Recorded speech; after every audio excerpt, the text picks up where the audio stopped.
Gloria a Dios. Abran sus Biblias, hermanos, en el libro de Mateo, capítulo 14. En esta oportunidad vamos a estar leyendo del versículo 22 en adelante. Mateo capítulo 14, versículo 22. Dice la palabra de nuestro Dios: enseguida Jesús hizo a sus discípulos entrar en la barca e ir delante de él a la otra ribera, entre tanto que él despedía a la multitud. Despedida la multitud, subió al monte a orar aparte, y cuando llegó la noche estaba ahí solo. Ya la barca estaba en medio del mar, y la barca estaba en medio del mar azotada por las olas, porque el viento era contrario. Mas a la cuarta vigilia de la noche, Jesús vino a ellos andando sobre el mar, y los discípulos, viéndole andar sobre el mar, se turbaron, diciendo: un fantasma, y dieron voces de miedo. Pero enseguida Jesús les habló diciendo: tened ánimo, yo soy, no temáis. Entonces le respondió Pedro y dijo: Señor, si eres tú, manda que yo vaya a ti sobre las aguas. Y él dijo: ven. Y descendiendo Pedro de la barca, andaba sobre las aguas para ir a Jesús, pero al ver el fuerte viento, tuvo miedo. Y comenzando a hundirse, dio voces diciendo: Señor, sálvame. Al momento Jesús extendió la mano, asió de él y le dijo: hombre de poca fe, ¿por qué dudaste? Y cuando ellos subieron en la barca, se calmó el viento. Entonces los que estaban en la barca vinieron y le adoraron, diciendo: verdaderamente eres Hijo de Dios. En esta narración, hermanos, vamos a estar aprendiendo algunos detalles sobre la divinidad y la persona de nuestro Señor Jesucristo y la relación que esos detalles tienen con nosotros. Esta narración, hermanos, la estaré dividiendo en 4 secciones, y dentro de cada sección vamos a estar aprendiendo puntos importantes para que nosotros consideremos. La semana pasada, las personas que estuvieron presentes recordarán que estuvimos aprendiendo sobre aquel glorioso milagro de la multiplicación de los alimentos por parte de nuestro Señor Jesús. De tal manera que 5 panes y 2 pececillos alimentó aproximadamente a 20,000 personas. Vimos en el Evangelio de Juan, hermanos, cómo después que la gente fue alimentada, intentan coronar a nuestro Señor Jesús, y la palabra de Dios nos enseña en el libro de Juan que comenzaron a seguirle, pero ahora le seguían por pura conveniencia. Como lo explicamos, estas personas que ahora seguían a Jesús no le seguían porque creyeran que Jesús era el Hijo de Dios, porque estaban convencidos de su condición pecaminosa y la necesidad de un Salvador. No, ellos seguían a Jesús porque Jesús les alimentó, porque Jesús sanó sus enfermedades, y ahora querían más acerca de eso. El pastor Sugel Michelén dice que la multitud no buscaba al Salvador, sino más bien a un evangelista de la prosperidad. Ese tipo que encontramos en cada esquina el día de hoy. Ese era el tipo de persona que estaba ahora siguiendo a nuestro Señor Jesús, pero no por las razones correctas. Ahora, si recordamos de la misma manera, hermanos, al principio de la narración de la semana pasada aprendimos que los apóstoles y nuestro Señor Jesucristo se encontraban físicamente exhaustos. No descansaron, pues la palabra nos enseña que inmediatamente se encuentran con esa multitud a la que ahora deben de atender. Lo que estamos viendo el día de hoy, hermanos, comienza precisamente con esa escena. Alimentan a la multitud e inmediatamente después de alimentarla, la palabra de Dios nos enseña que inmediatamente los despide, que es la primera sección que les quiero compartir, la despedida. Una vez que la multitud es alimentada, entramos al verso 22, donde dice: enseguida, es decir, al instante, Jesús hizo a sus discípulos entrar en la barca e ir delante de él a la otra ribera, entre tanto que él despedía a la multitud. Despedida la multitud, subió al monte a orar, y cuando llegó la noche, estaba allí solo. Estos versículos que acabamos de leer, hermanos, nos transmiten un sentido de prisa o urgencia por parte de nuestro Señor Jesús.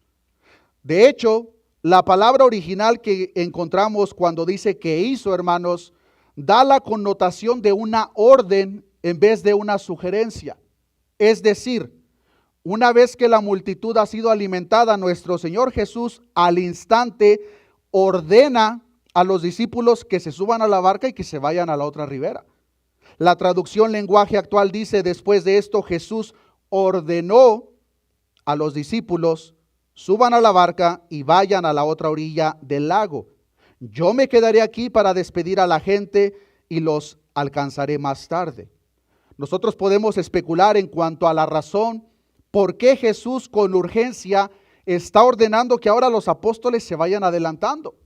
Podríamos pensar, al ver los detalles de los evangelios, que posiblemente fue por el hecho que lo intentaron coronar después de que nuestro Señor Jesucristo los alimentó y los sanó. Pero otra posible razón, hermanos, que precisamente se nos presenta en el verso 23, es porque nuestro Señor Jesucristo, hermanos, le era necesario, después de todo lo que ya vimos, le era necesario pasar ese tiempo de comunión con el Padre a solas. El mismo verso 23 nos dice: despedida la multitud, subió al monte a orar aparte, y cuando llegó la noche, estaba ahí solo. Y aquí podemos ver un detalle muy importante, hermanos, en la vida de nuestro Señor Jesucristo, pero que de la misma manera debemos de considerar cada uno de nosotros. Y este punto importante, hermanos, es que nuestro Señor Jesucristo hizo tiempo para orar. Nosotros en el tiempo presente podríamos presentar miles de pretextos del por qué no tenemos aparentemente tiempo para orar. Pero les invito a que por un momento, hermanos, pongamos atención a los detalles en cuanto a la secuencia de eventos. Primero, nuestro Señor Jesucristo recibe la terrible noticia que su primo ha sido asesinado. Se aparta a un lugar desierto, pero no puede estar a solas porque inmediatamente se encuentra con una multitud con diversas necesidades. Una vez que Jesús vea esta multitud, Jesús se encuentra cansado, pero como lo vimos, Jesús tiene compasión de ellos, los atiende, los sana, les enseña, los alimenta y después de largas horas los despide. Nosotros podríamos pensar: ahora sí Jesús se va a dormir. Jesús ya estaba cansado, hermanos, antes de que llegara la multitud. Y no perdamos de vista que Jesús los estuvo atendiendo con esa compasión en su corazón. Y esto pasó por horas hasta que llegó el anochecer. Nosotros podríamos pensar: finalmente Jesús ahora sí se va a ir a descansar. Ahora sí Jesús finalmente tiene tiempo para irse a dormir. Pero lo que encontramos en el verso 23, hermanos, es de que nuestro Señor Jesús con urgencia despide a los apóstoles, pero lo primero que hace inmediatamente después de despedir tanto a los apóstoles como a la multitud es ir a pasar tiempo en oración con el Padre. Si nosotros no oramos, hermanos, no nos engañemos pensando que es por falta de tiempo. Si nosotros no oramos es por la simple razón, hermanos, que no lo consideramos necesario o importante. En otras palabras, nos creemos autosuficientes y por eso no oramos. Nuestro Señor Jesús dependía del Padre, hermanos, como nosotros debemos depender. Y le era necesario pasar tiempo en oración con Él. Y por eso dice: despedida la multitud, subió al monte a orar aparte. Y cuando llegó la noche, estaba allí solo. Lo primero que hizo Jesús después de despedir a la multitud fue meterse en oración. ¿Cuánto podemos aprender nosotros, hermanos, de nuestro Señor Jesucristo? Pero específicamente en esta oportunidad, en este detalle. Podemos considerar que vivimos en una cultura en la cual la vida va demasiado rápido. Aparentemente se nos acaba el tiempo. Pero algo importante que vemos aquí, hermanos, es que Jesús hizo el tiempo para orar. El tiempo no se le presentó. Jesucristo, después de estar cansado, hizo el tiempo necesario porque Cristo reconocía la importancia de la comunión con el Padre, como espero, hermanos, que cada uno de nosotros lo podamos reconocer. Es así como llegamos a la segunda sección de esta narración, hermanos, donde ahora nos encontramos con un problema. Versículo 24. Y ya la barca estaba en medio del mar, azotada por las olas, porque el viento era contrario. Mas a la cuarta vigilia de la noche, Jesús vino a ellos andando sobre el mar, y los discípulos, viéndole andar sobre el mar, se turbaron, diciendo, ¿qué decían? Un fantasma, y dieron voces de miedo. Hermanos, de la misma manera, me gustaría que nos detengamos, que hagamos una pausa, que consideremos los siguientes detalles, pero que por unos minutos, hermanos, nos pongamos en los zapatos de los apóstoles. Consideremos los siguientes detalles. En primer lugar, los discípulos se encontraban cansados antes de que llegara la multitud. Ellos esperan pasar un tiempo de descanso y de privacidad con el maestro, pero el maestro les dice, no los despidan, aliméntenlos. Ahora ellos deben de atender esa necesidad. Comienzan a suplir con la instrucción del maestro hasta el anochecer. Después que la multitud es alimentada, los apóstoles muy posiblemente pensaron, finalmente vamos a tener un tiempo de descanso. Finalmente vamos a tener un tiempo de comunión con el maestro. Pero en vez de que recibieran eso, Jesús les ordena, no les sugiere, Jesús les ordena que se vayan del otro lado de la ribera. Ellos obedecen a Jesús y ahora, obedeciendo a Jesús, se encuentran en medio del mar, luchando con una gran tormenta que su barca está siendo azotada y ellos están ahora peleando contra el viento. Muy seguramente, hermanos, para este entonces, los discípulos de nuestro Señor Jesucristo se encontraban confundidos, frustrados y decepcionados. Muy seguramente incluso pensaban en su cansancio y frustración, ¿por qué Jesús, por qué el Maestro nos envió a lo que ellos muy posiblemente en ese tiempo consideraban una muerte segura? Pero un detalle que no podemos perder de vista, hermanos, que espero que lo podamos entender y guardar en nuestro corazón en esta oportunidad, es que los discípulos, hermanos, se encuentran en el problema que se encuentran por obedecer a Jesús. Muchas veces, hermanos, nosotros podemos pensar de una manera equivocada cuando nos encontramos en medio de la prueba, en medio de la dificultad, pero Señor, ¿qué hice mal? ¿Por qué me encuentro en esta prueba? ¿Qué fue lo que hice mal? Veamos los detalles, hermanos, que los discípulos, los apóstoles, no hicieron nada malo. Por el contrario, obedecieron la ordenanza por parte de Jesús. Y por obedecer a Jesús, ahora se encuentran en medio de la tormenta. Queridos hermanos, no nos equivoquemos pensando que Dios va a obrar de una manera distinta con nosotros. Muchas veces, hermanos, por obedecer a Jesús, vamos a estar en medio de la tormenta. Dios en su perfecta soberanía, hermanos, permitirá o Él mismo te pondrá en medio de la tormenta. Y puede que sea porque tú has obedecido a Jesús. Puede que sea por tu propia obediencia. Pero lo que debemos de entender, hermanos, es que nuestro Dios, siendo soberano, Dios sabe perfectamente lo que es mejor para nosotros y por qué Él permite las diferentes circunstancias en nuestra vida. Para que la próxima vez, o posiblemente hermanos nuestros en esta oportunidad, se encuentran en medio de la tormenta. Y posiblemente tu oración delante de Dios ha sido con un tono de queja. Pero Señor, ¿por qué? Yo me he esforzado, yo te he obedecido. Hermano, hermana, aquí estamos viendo claramente a los 12 que por obedecer a Jesús se encuentran en medio de la tormenta. Si tú has pasado, estás pasando o vas a pasar, como es seguro que sea con nosotros, hijos de Dios, no perdamos de vista, hermanos, que nuestro Dios es soberano y los que amamos a Dios, todas las cosas nos ayudan para bien, incluyendo las pruebas, incluyendo las tormentas. El libro de Santiago, capítulo 1, versículo 2 dice, hermanos míos, tened por sumo gozo cuando os halléis en diversas pruebas. ¿Cuántos decimos, hay otra prueba? Híjole, qué bueno. Posiblemente ninguno de nosotros. Pero la razón de gozo que está presentando aquí Santiago, inspirado por el Espíritu, la podemos ver claramente a partir del versículo 3 en adelante. Sabiendo que la prueba de vuestra fe produce paciencia. Esta palabra original, hermanos, tiene una connotación de resistencia. No tanto la paciencia necesaria para lidiar los unos con los otros. Está hablando más de una resistencia.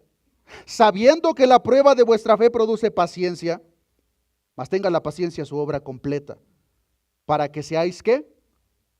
Perfectos y cabales, sin que os falte cosa alguna. Si alguna vez nos hemos preguntado, pero Señor, ¿por qué estoy pasando por esto? Aquí está la respuesta, hermano, hermana. Dios está obrando en tu resistencia a través de la prueba, y el propósito principal es para que seáis perfectos, como vuestro Padre es perfecto, y cabales sin que os falte cosa alguna. Es precisamente lo que está pasando con los discípulos, hermanos. No hagamos a un lado, hermanos, el hecho de que ellos, al igual que nosotros, eran seres humanos que se cansaban, se frustraban, se decepcionaban. Y es en la situación que ahora se encuentran en medio del mar, en medio de una tormenta, cansados, exhaustos, posiblemente confundidos. Yo quería pasar tiempo con el maestro y él, en vez de que me diera el tiempo, me dijo, no, adelántense al otro lado de la ribera. Versículo 25, regresemos a Mateo capítulo 14. Mas a la cuarta vigilia de la noche, Jesús vino a ellos andando sobre el mar. La noche, hermanos, estaba dividida en 4 vigilias o turnos. La primera era de 6 a 9 de la noche. La segunda de 9 a 12 de la noche. La tercera de 12 a 3 de la madrugada, y la cuarta de 3 de la madrugada hasta las 6 de la mañana. Los discípulos en el versículo 25, hermanos, se encuentran ya en la cuarta vigilia de la noche. Lo cual significa que para este entonces, hermanos, mínimo eran las 3 de la mañana. Pensemos en esto por un momento, hermanos. La escena del milagro de la alimentación terminó al anochecer. Jesús los despide. Se cree que aproximadamente fue por eso como a las 9 de la noche. Si hacemos las matemáticas, hermanos, los discípulos ya tienen aproximadamente 7, 8 horas luchando con la tormenta. Hermanos, si los discípulos estaban cansados desde antes, pensemos por un momento en qué condición se encontraban después de luchar por 7, 8 horas con la tormenta. Muy posiblemente ellos pensaron, Señor, pues hasta aquí llegamos. Y un detalle importante que nos da el Evangelio de Marcos, hermanos, es que a lo largo de todo ese transcurso, nuestro Señor Jesucristo tenía la mirada en sus discípulos. Vean lo que dice el Evangelio de Marcos, capítulo 6, versículo 47. Marcos, capítulo 6, versículo 47, dice la palabra de nuestro Dios: y al venir la noche, la barca estaba en medio del mar, y él solo en tierra. Y vean lo que dice el versículo 48. Y viéndoles remar con gran fatiga, porque el viento les era contrario. Queridos hermanos, los discípulos se encuentran remando con gran fatiga, posiblemente dando los últimos esfuerzos que sus músculos podían producir antes de que ellos mismos en sus cuerpos cayeran exhaustos. Pero el evangelista Marcos nos da el detalle, hermanos, de que la mirada de Jesús en todo momento estaba sobre ellos. Todo el tiempo que estos discípulos estuvieron en medio de la tormenta luchando, la mirada del Maestro, hermanos, siempre estuvo sobre ellos. Y queridos hermanos, nosotros no pensemos ni por un segundo que los ojos de nuestro Dios no están sobre nosotros. Y que de la misma forma ve detalladamente, hermanos, nuestra respuesta cuando nos encontramos en medio de las adversidades que Él permite que vengan a nuestra vida. El salmista dice en el Salmo 34:15, los ojos de Jehová están sobre los justos y atentos sus oídos al clamor de ellos. Estos discípulos se encuentran desesperados, frustrados, exhaustos, Pero la mirada del maestro, queridos hermanos, no se apartó de ellos. Jesús sabía perfectamente por la situación por la que ellos estaban pasando. Y en el versículo 25 de Mateo capítulo 14, cuando los discípulos posiblemente pensaban ya no poder más, dice el versículo 25 de Mateo capítulo 14, entonces Jesús vino a ellos andando sobre el mar. Qué detalle tan interesante, hermanos.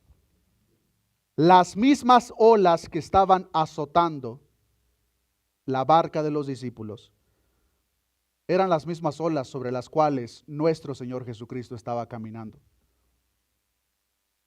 Los mismos discípulos, hermanos, recordemos que ya habían estado previamente con Jesús en una barca, como lo vimos en el capítulo 8 de Mateo, en el cual una fuerte tormenta de la misma forma los estaba hundiendo. Pero ¿qué fue lo que pasó en aquel entonces en Mateo capítulo 8? El versículo 26 nos enseña que Él les dijo, es decir, nuestro Señor Jesús, ¿por qué teméis, hombres de poca fe? Entonces, levantándose, reprendió a los vientos y al mar, y se hizo grande bonanza. Muy seguramente, hermanos, los discípulos en esta oportunidad aprenderían que tienen un Salvador, que no solamente puede ordenar y callar a la tormenta, sino uno que la puede usar como su propio camino. El comentarista William Hendrickson dice al respecto, para él, es decir, para nuestro Dios, las mismísimas leyes de la naturaleza son medios para la realización de sus propósitos. Los vientos no lo pueden volcar a Él. ¿No son sus mensajeros? Las olas no lo pueden ahogar. ¿No son sus siervas obedientes? Queridos hermanos, las olas y la tormenta están atentas al mandato del Maestro. Y ahora esas mismas olas que están a punto de volcar la barca de los discípulos son las mismas olas por las cuales nuestro Señor Jesucristo ahora se encuentra caminando. Sin embargo, los discípulos, hermanos, como lo podemos ver en los próximos versículos, todavía no entienden lo que está pasando.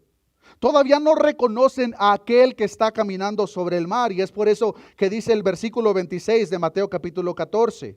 Y los discípulos, viéndole andar sobre el mar, se turbaron, diciendo, un fantasma, y dieron voces de miedo.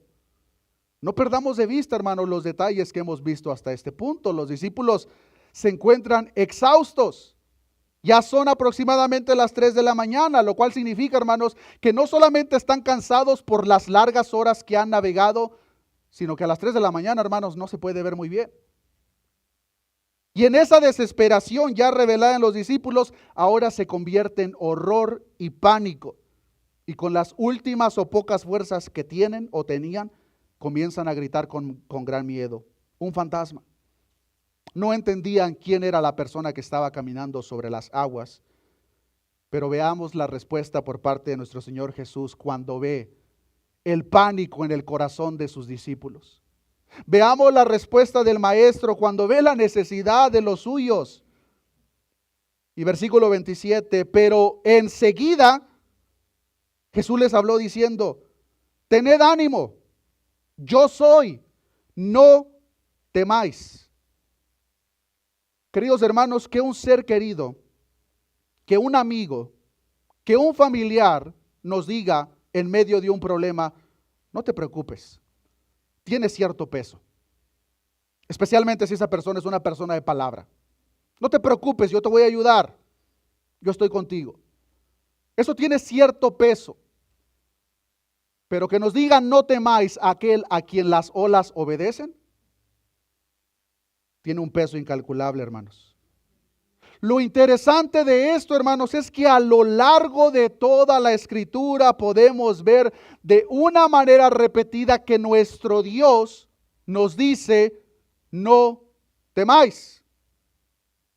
Isaías capítulo 41, versículo 10, no temas porque yo estoy contigo. No desmayes porque yo soy tu Dios que te esfuerzo. Siempre te ayudaré, siempre te sustentaré con la diestra de mi justicia. Repetidas veces nosotros podemos ver en la palabra que las palabras que Jesús expresó a sus discípulos en aquel entonces nos las dice también a nosotros, pero como que no las creemos. ¿Sabe cuántas veces aparece la frase no temáis en la Biblia? Por ahí escuché 365. Por ahí leí en internet, hermanos, esa frase de 365 en la Biblia. Una vez para cada día del año. Y si está en internet debe de ser cierto, ¿verdad? No es así, hermanos. Por lo menos no hay traducción que se conozca donde aparece 365 veces. En la Reina Valera 1960, al igual que en la King James, son menos de 120 veces. Este detalle solamente lo comparto, hermanos, para que no nos creamos todo lo que encontramos en internet y mejor leamos la Biblia. En realidad, cuántas veces aparece en la Escritura, hermanos, no es tan importante como el peso de la promesa y quién es el que lo dijo. No fue tu primo, no fue tu hermano, no fue tu patrón. Es el Dios creador del universo que usa las mismas olas como su propio camino, el que te dice, no temáis.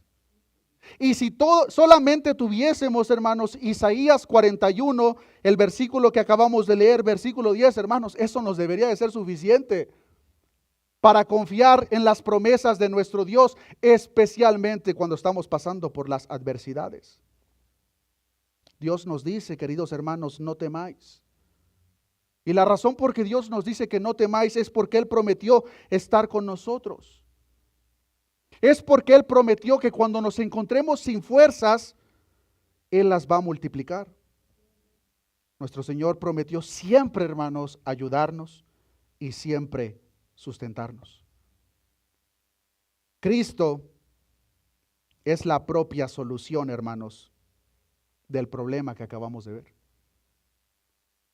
Y nosotros podemos ver estas escenas, pero como que las creemos para los discípulos, pero no para nosotros. Es decir, creemos que Dios es lo suficientemente poderoso para ayudar a los discípulos en medio del mar, en medio de la tormenta, pero no creo es que mi caso es diferente, hermano. No creo que a mí me pueda ayudar. Queridos hermanos, las promesas de Dios son fieles. El problema es que muchas veces nosotros, en nuestra gran incredulidad, no creemos en Dios a la manera que debemos de creer por el simple hecho de que no conocemos a Dios como la palabra lo ha revelado. Hermanos, es Dios quien dijo esta promesa y Dios no es hombre para mentir o hijo de hombre para que se arrepienta. Notemos, hermanos, de la misma manera que cuando nuestro Señor Jesucristo les dice, tened ánimo, yo soy, no temáis. Notemos que nuestro Señor Jesucristo, hermanos, no les dijo, no temáis, yo soy Jesús. No temáis, yo soy su maestro. No, hermanos. Simplemente Jesús les dijo, no temáis, yo soy. Cuando Dios llama a Moisés y lo envía a que vaya al pueblo a comunicar lo que Dios le acaba de entregar, Moisés le dice, si ellos me preguntaren cuál es su nombre, ¿qué les responderé? ¿Cuál fue la respuesta de Dios? Éxodo capítulo 3, versículo 14. Y respondió Dios a Moisés, yo soy el que soy. Y dijo, así dirás a los hijos de Israel, yo soy, me envió a vosotros. El yo soy absoluto, hermanos, expresa la relación e identificación del Padre y el Hijo. ¿Por qué les comparto este detalle, hermanos? En otras palabras, el mismo Dios que le dijo a Judá en aquel entonces, no temáis, es el mismo Dios que le dijo a Josué, no temáis. Es el mismo Dios que habló a través del profeta Isaías, no temáis. Y es el mismo Dios que ahora le dice a los 12 discípulos en medio de la tormenta, tened ánimo, yo soy, no temáis. Y es el mismo Dios que hoy en día y por el resto de nuestros días te dice a ti, hermano, y me dice a mí, no temáis, yo estoy contigo. Dios está con nosotros, queridos hermanos. No perdamos ese detalle de vista, porque el momento que lo perdemos, ténganlo por seguro que nuestros pies van a resbalar. En el versículo 28 nos encontramos con un detalle que solamente el evangelista Mateo registra. Y dice el versículo 28 de Mateo capítulo 14, entonces le respondió Pedro y dijo, Señor, si eres tú, manda que yo vaya a ti sobre las aguas. A primera vista nosotros podríamos pensar, pero qué petición tan rara, Pedro. Lo último que quisiéramos estar, hermanos, si somos sinceros, es en la mera tormenta fuera de la barca. Pero Pedro le dice, Señor, si eres tú, manda que yo vaya a ti sobre las aguas. Un comentarista dice sobre esta escena que Pedro, cuando vio a Jesús, prefiere estar a su lado en la tormenta, fuera de la barca, que en la barca y sin Jesús. Lamentablemente, hermanos, muchas veces como que nosotros nos enfocamos más por estar en nuestra propia barca que estar al lado de Jesús. Tampoco quiero, hermanos, que veamos este detalle de la petición de Pedro como un acto de presunción por parte de él. No pensemos para nada que el apóstol Pedro le hizo tal petición al maestro para que los demás apóstoles pudieran ver que él caminaba sobre las aguas y decir, oh, véanme, yo estoy caminando sobre las aguas. Más bien, hermanos, lo que podemos ver en esta escena es un acto de afecto basado en la confianza que Pedro tenía en Jesús. Y Pedro, en esa confianza que tenía después de pasar estas largas horas, lo que Pedro quería, hermanos, era estar al lado de su maestro sin importar si era en la propia tormenta. ¿Cuál fue la respuesta de Jesús? Versículo 29, y él le dijo, ven. Y descendiendo Pedro de la barca, andaba sobre las aguas para ir a Jesús. El hecho de que Jesús le dijera a Pedro, ven, confirma que el motivo de Pedro no era el incorrecto. Pues queridos hermanos, nuestro Señor Jesucristo nunca va a obrar conforme a los deseos pecaminosos de nuestro corazón.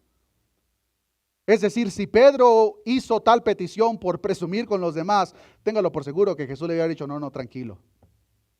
Humíllate, Pedro. Pero no, Jesús le dijo, ven.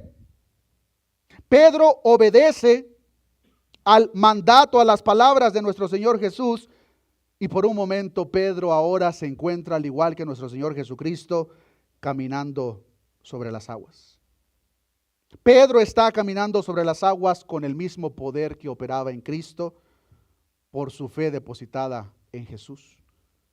Notemos que para este versículo 29, hermanos, la tormenta sigue presente. La tormenta está golpeando la barca, pero ahora tanto Pedro como Jesús se encuentran caminando sobre el agua. En el versículo 30 nos encontramos con los siguientes detalles. Pero al ver el fuerte viento, es decir, Pedro, tuvo miedo. Y comenzando a hundirse, dio voces diciendo, Señor, sálvame. Pedro, hermanos, llega hasta donde está Jesús caminando sobre las aguas. Hasta ahí, todo bien. Pero posteriormente, una vez que Pedro llega a Jesús, la palabra nos enseña que quitó su mirada del maestro.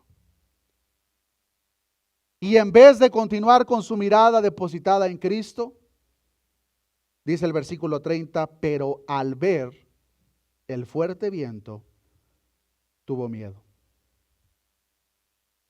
Cuando Pedro, queridos hermanos, desvió la atención, desvió la mirada de Cristo y puso atención a la tormenta, su fe se debilitó y tal como lo vemos, el poder de Dios dejó de surtir efecto en lo que Dios le había permitido hacer a Pedro. Muy seguramente, hermanos, aquí Pedro aprendió una lección que jamás olvidaría. Y digo seguramente, hermanos, porque Pedro, una vez que nuestro Señor es crucificado, como estoy seguro que ya lo conocen, Pedro escribe 2 cartas inspirado por el Espíritu. Y quiero que por unos segundos me acompañen a ver las palabras que el mismo Pedro, que se está hundiendo, escribió en su primer carta, primera de Pedro, capítulo 1, versículo 5. Primera de Pedro, capítulo 1, versículo 5. Dice la palabra de nuestro Dios, que sois guardados por el poder de Dios, ¿mediante qué? Mediante la fe. El mismo Pedro que escribió esas palabras inspirado por el Espíritu es el mismo Pedro que estaba guardado mientras su fe estaba depositada en Jesús, pero el momento que volteó su mirada a la tormenta, tuvo miedo. Al instante se comienza a hundir. El momento que Pedro se enfoca más en la tormenta que en Cristo, se comienza a hundir y ahora clama: Señor, sálvame. Hermanos, espero que sea verdaderamente claro cómo en esta escena podemos ver un patrón que se repite constantemente en nuestra vida cristiana. No perdamos de vista el hecho de que esto que acabamos de leer, hermanos, no son alegorías, son hechos verídicos. Pero hay verdades fundamentales que nos es necesario aprender. Y en este caso, hermanos, el creyente, al igual que Pedro, en esta escena nos encontramos en medio de dos realidades diferentes, cada uno de nosotros. Por un lado, nos encontramos rodeados por las realidades físicas de este mundo natural, el cual golpea, el cual cachetea a cada uno de nosotros. Cada uno de nosotros. Pero por otro lado, está la realidad espiritual. ¿Y cuál es esa realidad espiritual? Que Cristo es el Dios soberano que gobierna sobre todo y que a los suyos los tiene guardados en su mano. Pero al igual que Pedro, hermanos, en la escena que acabamos de ver, nuestra mente está luchando constantemente a qué pongo más atención. O me enfoco más en el problema, o me enfoco más en Cristo. Y como estoy seguro que cada uno de nosotros lo hemos experimentado, hermanos, es fácil decirlo. Pero cuando estamos en medio del problema, es otra cosa. Es cuando nuestra fe es probada. Lo que Cristo espera a través de esas circunstancias es moldear nuestro carácter, hacernos cada día más a la imagen de su Hijo Jesucristo. Y espera que en medio de esas circunstancias nuestra mirada esté puesta en Cristo, no en el problema. Entonces la pregunta es, hermanos, cuando nosotros nos encontramos en ese tipo de circunstancias, o me enfoco en la tormenta, o me enfoco en Cristo. David Bird comenta al respecto: el secreto de la vida de fe consiste en mantener tan presentes las invisibles realidades espirituales que éstas puedan superar los embistes de las visibles realidades terrenales. Cuando el mundo nos bombardea con sus tentaciones y seducciones, lo que nos salva de hundirnos en el pecado es la realidad de la presencia de Cristo a nuestro lado, la confianza en su voz y la obediencia a su mandato. Cuando el mundo nos atemoriza con sus insultos, amenazas y prohibiciones, lo que nos mantiene a flote es la realidad invisible de Cristo, quien camina con nosotros sobre las aguas. En tales momentos la pregunta siempre es: ¿pondremos nuestra vista en las cosas que se ven o en las que no se ven? ¿Seguiremos fieles y obedientes en medio de los vientos de oposición, manteniéndonos firmes como viendo al invisible? ¿O sucumbiremos ante la presión por no ser capaces de seguir mirando a Cristo? Hermano, hermana, cuando tú pasas por las diversas necesidades, ¿en qué se ocupa tu mente? El consejo y la enseñanza que podemos ver aquí, hermanos, es: no te enfoques en el problema, enfócate en Cristo. El problema, la circunstancia está ahí porque Cristo mismo así lo ha permitido. No olvidemos que estamos en un mundo caído y que Dios va a usar las mismas circunstancias para obrar con los suyos. Pedro, como lo podemos ver, hermanos, perdió de vista por un momento a Cristo. Y un segundo fue suficiente para que él ahora se comenzara a hundir. Estando hundiéndose, clama al Maestro, clama a Cristo. Y nuestro Señor Jesucristo, con ese patrón de misericordia, compasión y paciencia, dice la palabra, que le atiende al instante. Versículo 31 de Mateo capítulo 14. Al momento, notemos que Jesús no se esperó. Jesús no dijo, no, Pedro, para que se te quite. No, hermanos, dice, al momento Jesús, extendiendo la mano, asió de él y le dijo, hombre de poca fe, ¿por qué dudaste? Jesús lo toma del brazo, lo salva, pero ahora lo exhorta. Hombre de poca fe, ¿por qué dudaste? Nuestro Señor Jesucristo ahora, después de salvar a Pedro, lo hace reflexionar, hermanos, como espero que también nos haga reflexionar a cada uno de nosotros. No solamente le advirtió sobre su poca fe, sino que también le hizo notar, hermanos, que en realidad no había razón alguna para que Pedro dudara del Maestro.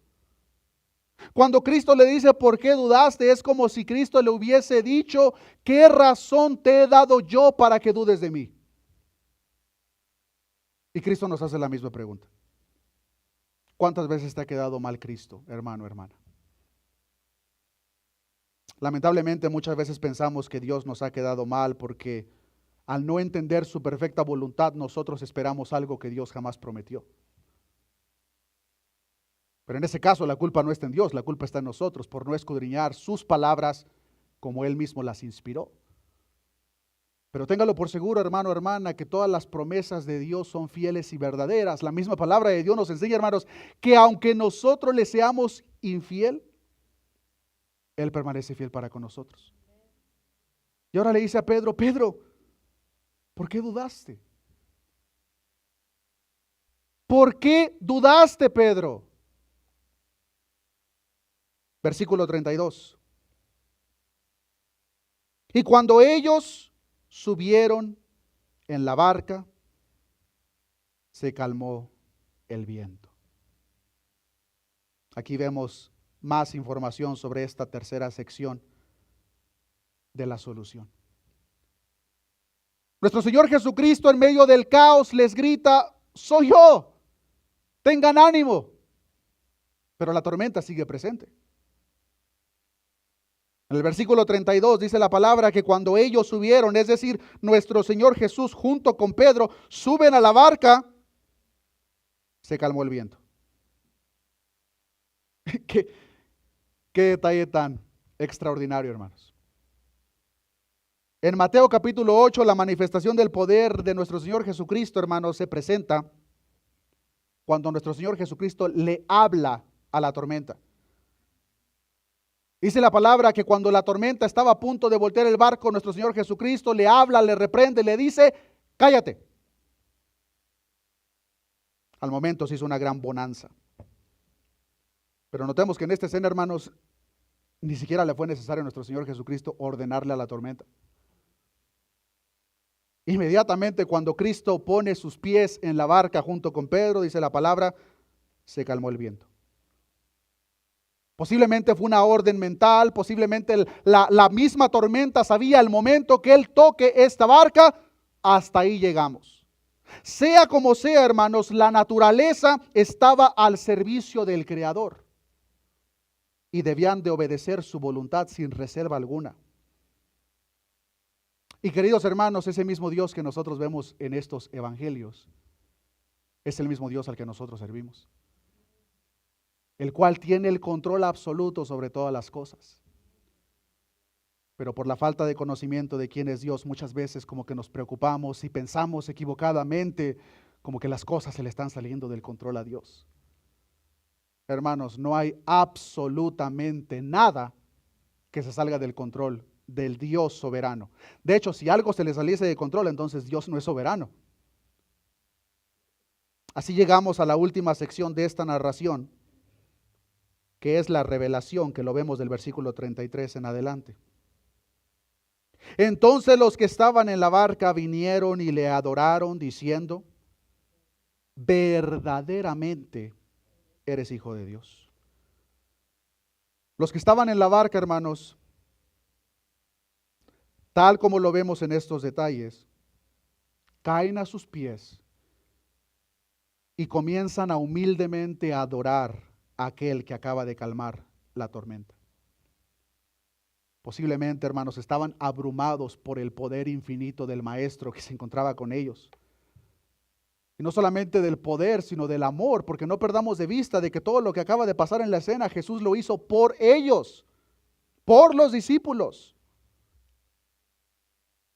Por fin, los discípulos podemos ver claramente, hermanos, que de este punto comienzan a ver a Jesús como aquel a quien nuestro Dios exaltará en gran manera,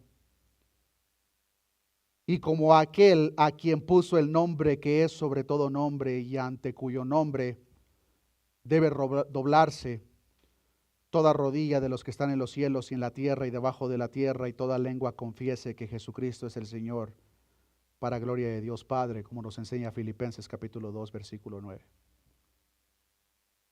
En ese momento ellos tuvieron la revelación: el que está aquí delante de nosotros no es un profeta. Ellos ya tenían el entendimiento, hermanos, de que Cristo era el Mesías prometido, pero ahora tienen una revelación que ellos dicen: verdaderamente eres el Hijo de Dios. Ellos abrumados caen, hermanos, humildemente a adorar a aquel a quien las olas obedecen. Este patrón lo podemos ver de una manera repetida cuando la gente llega a la realización de quién era Jesús, o quién es Jesús más bien. Algunos caían con temor, otros se humillaban y adoraban a aquel cuyo nombre es sobre todo nombre. Querido hermano, yo no sé por qué situación tú posiblemente has estado pasando a lo largo de estas semanas. Pero espero que al ver los detalles de la narración que acabamos de ver, guardemos en nuestro corazón los siguientes puntos, con los mismos que me gustaría concluir este mensaje. En primer lugar, no importa en qué tormenta te encuentres, la tormenta tiene un propósito. Y mientras nosotros la atravesamos, hermanos, no estamos solos. Así que la próxima vez que queramos presentarnos delante de nuestro Dios con un tono de reproche, dale gracias a Dios. Sé sincero con Dios: Señor, no entiendo por qué estoy pasando lo que estoy pasando, pero sí entiendo que tú eres soberano y que a los que te aman, todas las cosas les ayudan para bien. En esta misma escena pudimos ver, hermanos, cómo en medio de la tormenta los ojos del Señor estaban sobre sus discípulos. Hermano, hermana, cuando tú atraviesas por las diversas dificultades, los ojos de aquel que creó el universo están sobre ti. Nuestro Dios no es un Dios de lejos. Nuestro Dios, que es compasivo, tiene ese cuidado especial de cada uno de aquellos que le pertenecen. Son las propias tormentas, hermanos, las que ponen a prueba nuestra fe. Son las propias pruebas las que por consecuencia generan resistencia, y las que, como ya mencioné, son usadas por parte del alfarero para moldear nuestro carácter conforme al de su Hijo Jesucristo, el varón perfecto. Si nosotros habíamos llegado hasta este tiempo de nuestro caminar cristiano con la idea equivocada que el propósito de Dios para nosotros es cumplir mis deseos, es hacerme feliz, hermano, sácate esa idea de la cabeza.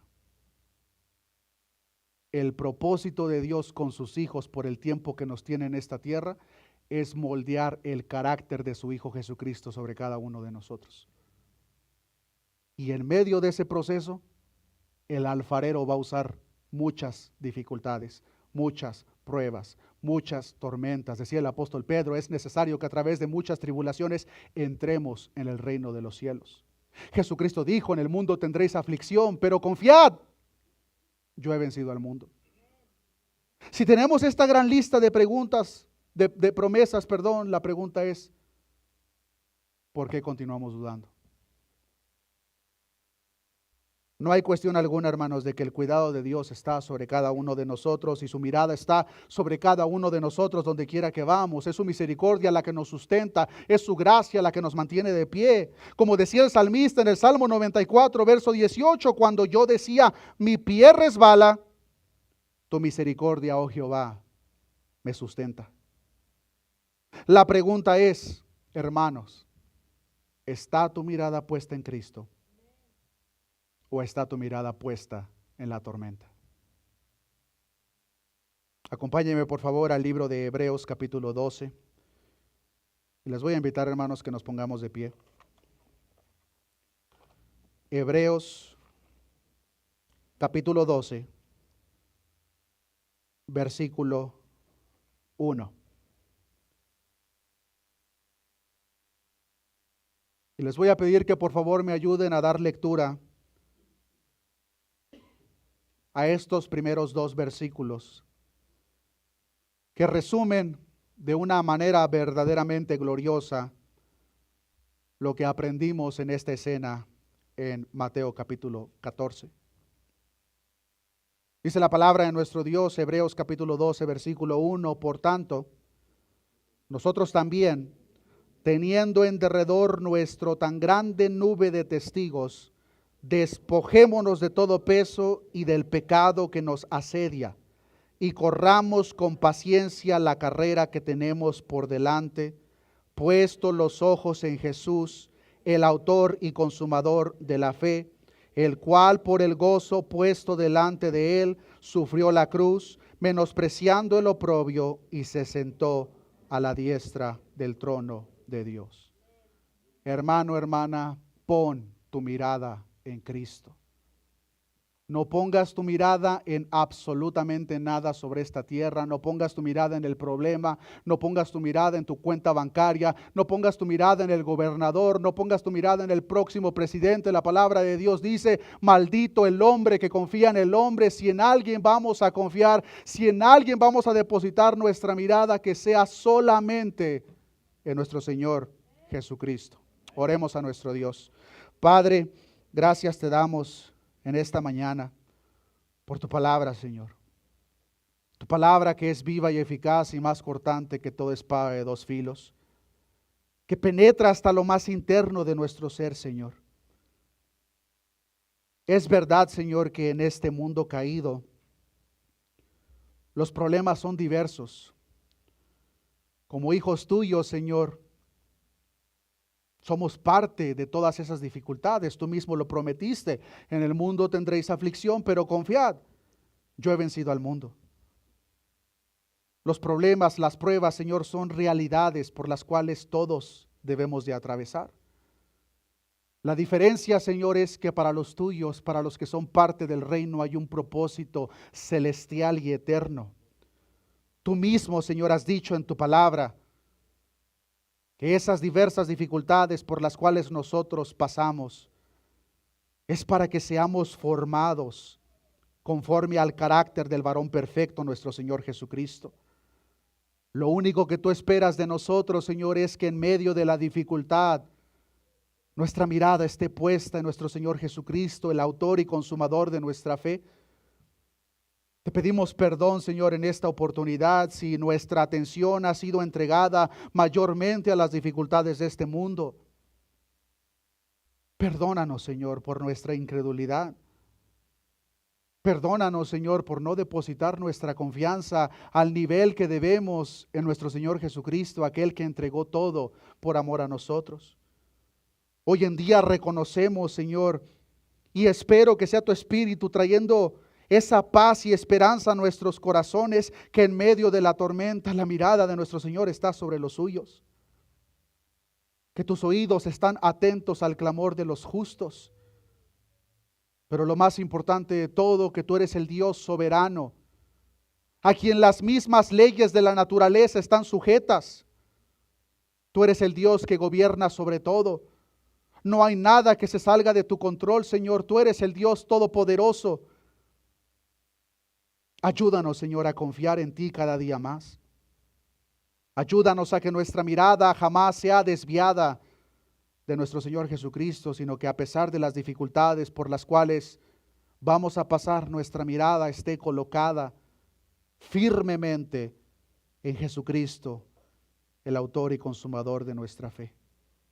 Gracias te damos, Señor, por tus promesas que son fieles y verdaderas. Gracias te damos porque has estado con nosotros y estarás con nosotros como lo has prometido todos los días hasta el fin del mundo. Ayuda nuestra incredulidad, Señor, para ser agradables delante de ti. Todo esto te lo he pedido en el nombre de Jesús. Amén y amén. Que Dios les bendiga, hermanos.